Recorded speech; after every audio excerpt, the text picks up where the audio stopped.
स्वागत है दोस्तों स्टडी फॉर यूपीएससी में। हम लोग पॉलिटी अध्ययन कंटिन्यू कर रहे थे और उसमें पार्ट 13 तक हम लोग पढ़ लिया था और उसमें रिजर्वेशन के बारे में आपको बताया गया था। आज हम लोग पार्ट 14 पढ़ेंगे और आर्टिकल नंबर 16 तक हम लोगों ने कर लिया था। आर्टिकल 17 करेंगे, ठीक है। देखिए सिंपल में छुआछूत का अंत की बात किया गया है, ठीक है ना। कहा गया है कि भारत में छुआछूत का उन्मूलन किया जाता है और इसका किसी भी रूप में पालन दंडनीय अपराध है, ठीक है। दंडनीय यानी पनिशेबल ऑफेंस है, ठीक।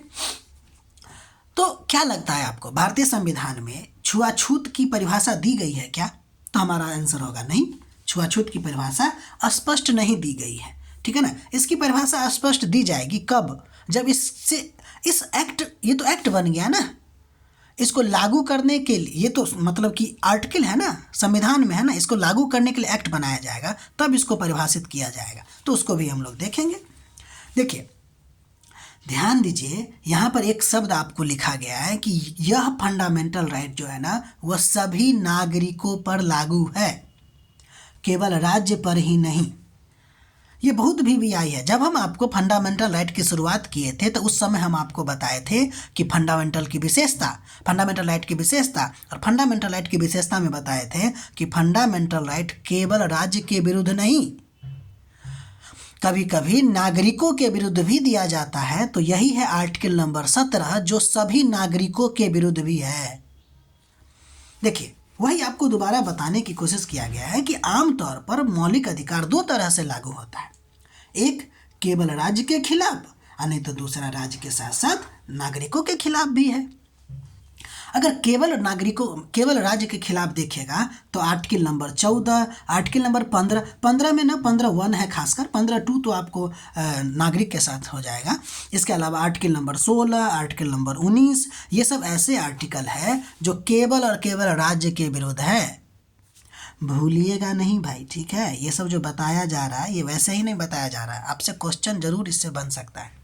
अगला नंबर, राज्य के साथ साथ नागरिकों के साथ भी कौन है ऐसा फंडामेंटल एक्ट? तो आर्टिकल नंबर 17 जो अभी हम लोग पढ़े हैं। इसके अलावा 15(2), 23, 24, ये सब ऐसे आर्टिकल है जो राज्य के विरुद्ध तो है ही, उसमें सोचना ही नहीं है, नागरिकों के विरुद्ध भी है। इसीलिए कभी कभी कहा जाता है कि ये सब जो आर्टिकल नंबर 17, 15(2), 23, 24 जो है ना, वो horizontal application of fundamental right है, ठीक। अब हम लोग आगे बढ़ते हैं।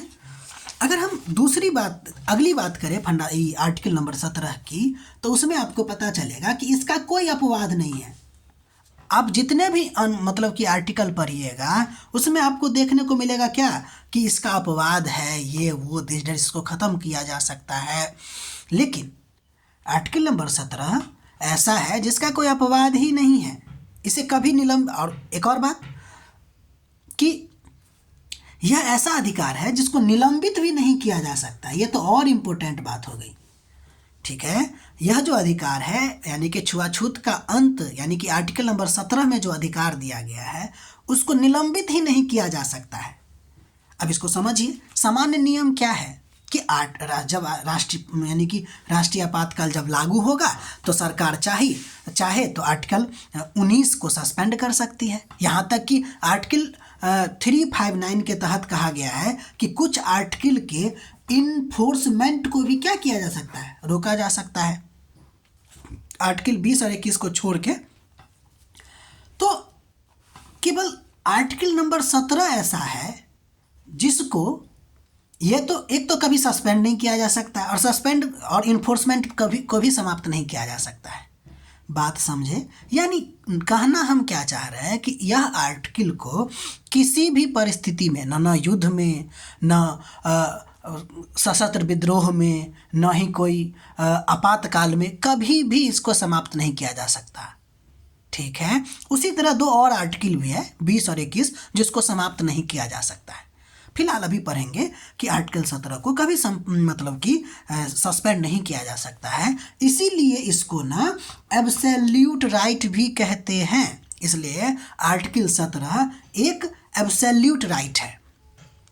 एब्सोल्यूट राइट किसको कहते हैं आगे देखिए, ऐसा अधिकार, ऐसा फंडामेंटल राइट जिसका कोई अपवाद नहीं हो, सबसे इम्पोर्टेंट बात, किसी को भी कोई भी रीजनेबल रिस्ट्रिक्शन नहीं है। जैसे हम आपको जब बताए थे मतलब कि कहीं ना कहीं हम चर्चा किए हैं आर्टिकल नंबर 19 या स्वतंत्रता के बारे में, कि आपको स्वतंत्रता वहीं तक मिली है जहाँ तक कि दूसरों की स्वतंत्रता आपसे मतलब छीनी न जा सके। यानी वहाँ आपको क्या है, रीजनेबल रिस्ट्रिक्शन है कि नहीं। हम बोले थे उस समय कि अमेरिका के केस का एग्जाम्पल दिया गया था कि एक व्यक्ति मतलब कुछ ज़्यादा ही स्वच्छंद हो गया था, जिसने आपको क्या किया था कि छाता को ऐसे घुमाते हुए चल रहा था, जिसके वजह से एगो के नाक में लग गया और उसका नाक फट गया। तो कोर्ट में केस हुआ तो बोला ये तो हमारा स्वतंत्रता है, ये हमारा राइट है।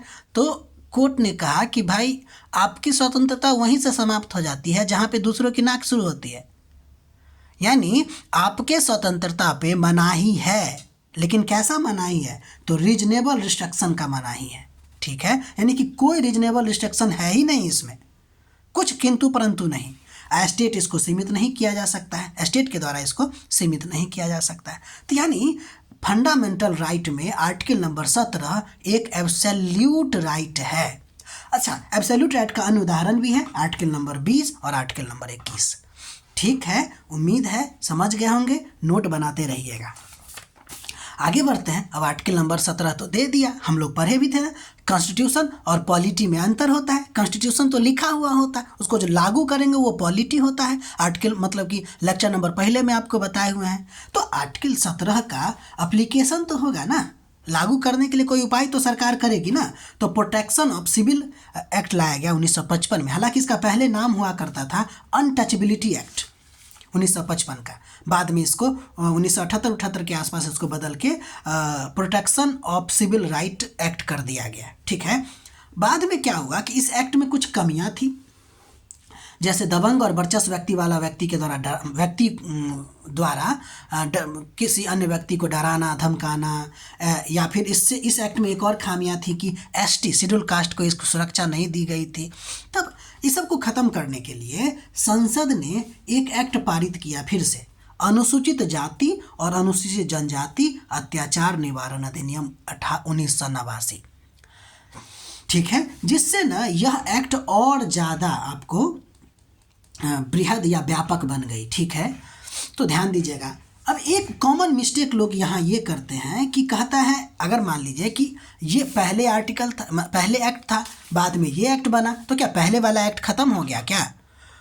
तो ध्यान दीजिएगा, पहले वाला एक्ट ख़त्म नहीं किया गया, वो भी अभी एक्ट है और ये भी एक्ट है।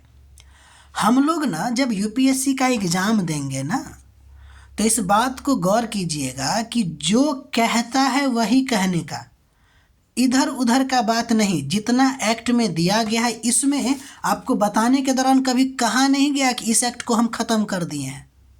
तो खुद से दिमाग नहीं लगाइएगा, ठीक है ना, कि हाँ भाई ख़त्म हो गया मान लेते हैं। मान लेने वाली बात नहीं होगी, जैसे ही मानिएगा गलती हो जाएगा।